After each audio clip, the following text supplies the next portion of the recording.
নমস্কার বন্ধুরা, ফুডি কিচেনে আপনাদের সবাইকে স্বাগত। আশা করি আপনারা সকলেই ভালো আছেন। এই গরমে মন আর প্রাণকে ঠান্ডা করে দেওয়ার মতো দুটো শরবতের রেসিপি আজকে আমি শেয়ার করব, যেগুলো আপনারা বাড়িতে খুবই সহজে আর খুবই অল্প সময়ে বানিয়ে ফেলতে পারবেন। প্রথম শরবতের রেসিপিটা হলো বেলের শরবত। এই বেলের শরবতের গুণাগুণ সম্বন্ধে আমরা সকলেই অবগত। শরীর ঠান্ডা রাখতে এবং পেটের সকল প্রকার সমস্যা দূর করতে বেলের শরবতে জুড়ি মেলা ভার। আর আমার সেকেন্ড রেসিপিটা হলো দিল্লির সবথেকে ফেমাস মোহব্বত কা শরবত। চলুন তাহলে শুরু করা যাক।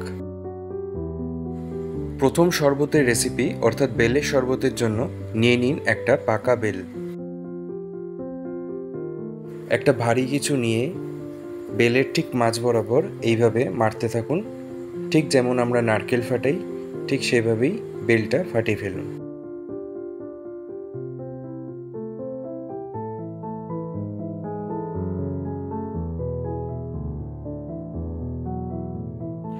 এবার একটা চামচ নিয়ে বেলের পাল্পটা অর্থাৎ বেলের শাঁসটা এইভাবে বের করে ফেলুন।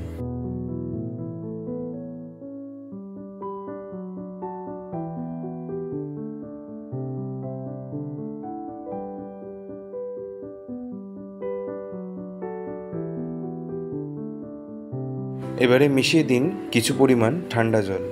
আনুমানিক পরিমাণটা বেলের সাইজের উপর ডিপেন্ড করবে, তাও মোটামুটি ভিডিওতে দেখে আশা করি আপনারা পরিমাণটা গেস করতে পারবেন। এবারে জলের সাথে বেলের শাঁসটা বেশ ভালো মতো মেখে ফেলুন। মোটামুটি 2 থেকে 3 মিনিট এইভাবে বেলের শাঁসটা জলের সাথে ভালোভাবে মেখে নিন। আর তারপর একটা বাটির উপরে ছাঁকনি রেখে এইভাবে ছেঁকে ফেলুন। এইভাবে ছেঁকে নেওয়ার ফলে বেলের ভিতরে যে আঁশ এবং যে বীজগুলো আছে সেগুলো আলাদা করে নিতে পারবেন। বেলের শাঁস আর বীজগুলো আলাদা করার পরে আরও একবার সামান্য পরিমাণ জল মিশিয়ে এই সেম প্রসেস রিপিট করে ছেঁকে ফেলুন। বেলে পিউরিটা ঠিক এইভাবে আলাদা করে নিয়ে এই যে আঁশ আর বীজগুলো ফেলে দিন।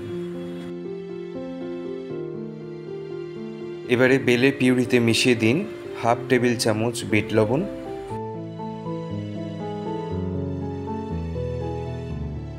2 টেবিল চামচ চিনি, তবে মিষ্টির পরিমাণটা আপনারা স্বাদ অনুযায়ী কম বেশি মেশাতে পারেন।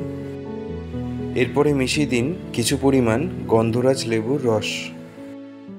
অনেকেই আছেন বেলের গন্ধটা ঠিক অতটা পছন্দ করেন না, কিন্তু এইভাবে যদি বেলের শরবত আপনারা বানান তবে সেই গন্ধটাও থাকবে না আর বেলের শরবতের স্বাদটাও অনেকটা ভালো হবে।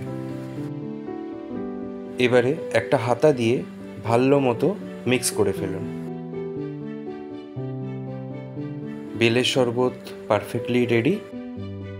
এবারে সার্ভ করে ফেলুন। তো মন প্রাণ ঠান্ডা করে দেওয়ার মতো বেলের শরবতের এই রেসিপিটা আপনাদের কেমন লাগলো কমেন্ট বক্সে কমেন্ট করে অবশ্যই জানাবেন। আর এই গরম চলাকালীন বেলের শরবতটা আপনারা চেষ্টা করুন নিয়মিত খাওয়ার, অনেক উপকার পাবেন। তো বন্ধুরা, আমাদের প্রথম রেসিপি অর্থাৎ বেলের শরবতের রেসিপি কমপ্লিট। রেসিপিটা ভালো লাগলে কিন্তু ভিডিওটাকে অবশ্যই শেয়ার করে দেবেন আর লাইক করতে ভুলবেন না। যারা আমাদের চ্যানেলটাকে সাবস্ক্রাইব করেননি অবশ্যই সাবস্ক্রাইব করে দেবেন।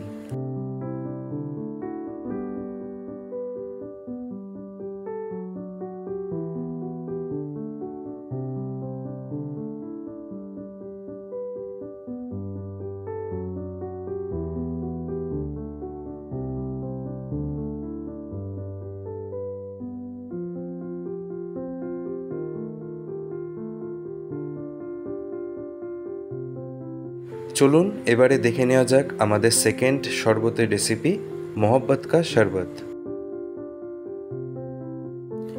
প্রথমে একটা কড়াইতে নিয়ে নিন 1 লিটার পরিমাণ দুধ।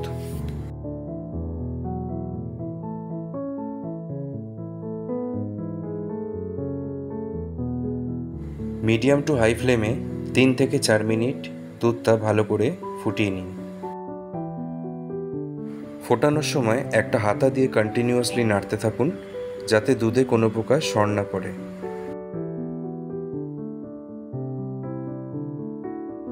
এবারে দুধেতে মিশিয়ে দিন হাফ কাপ পরিমাণ চিনি। চিনিটা আপনারা অবশ্যই স্বাদ অনুযায়ী কম বা বেশি মেশাবেন। চিনিটা দুধের সাথে ভালোভাবে মিক্স করে ফেলুন। তারপরে ফ্লেমটা বন্ধ করে নর্মাল টেম্পারেচারে দুধটা একটু ঠান্ডা করে নিন। দুধটা সামান্য ঠান্ডা হলে মিশিয়ে দিন 5 থেকে 6 টেবিল স্পুন রুহ আফজা। এখানে আমরা হোমমেড রুহ আফজাটাই ব্যবহার করেছি। এই রুহ আফজার রেসিপি যদি আপনারা দেখতে চান আমাদের চ্যানেলে সেটা আপলোড করা আছে, অবশ্যই দেখে নেবেন। রুহ আফজাটা দুধের সাথে ভালোভাবে মিক্স করে ফেলুন। এবারে মিশিয়ে ফেলুন চপিং করে রাখা তরমুজ আর আপেল। আমরা কিছু পরিমাণ তরমুজ আর আপেল ছোট ছোট ব্লক আকারে কেটে রেখেছিলাম। ফ্রুটসগুলো আর একবার ভালো মতো মিক্স করে ফেলুন। আর মিক্স করা হয়ে গেলে সার্ভ করে ফেলুন দিল্লির সবথেকে ফেমাস মোহাব্বত কা শরবত। তো বন্ধুরা, আপনারা দেখতেই পেলেন কত সহজে আর অল্প সময়ে এই মোহাব্বত কা শরবত আপনারা ঘরেতেই বানিয়ে ফেলতে পারবেন। তো আশা করি এই মোহাব্বত কা শরবতের রেসিপিটা আপনাদের ভালো লেগেছে। আর ভালো লাগলে একটা লাইক আর কমেন্ট অবশ্যই করবেন, আর ভিডিওটাকে শেয়ারও করে দেবেন। আর যারা যারা আমাদের চ্যানেলটাকে সাবস্ক্রাইব করেননি অবশ্যই সাবস্ক্রাইব করে দেবেন। বন্ধুরা, আজকে এ পর্যন্তই। আবার আপনাদের সাথে দেখা হবে পরবর্তী ভিডিওতে নতুন আর একটা রেসিপির সাথে। ভালো থাকবেন, সুস্থ থাকবেন।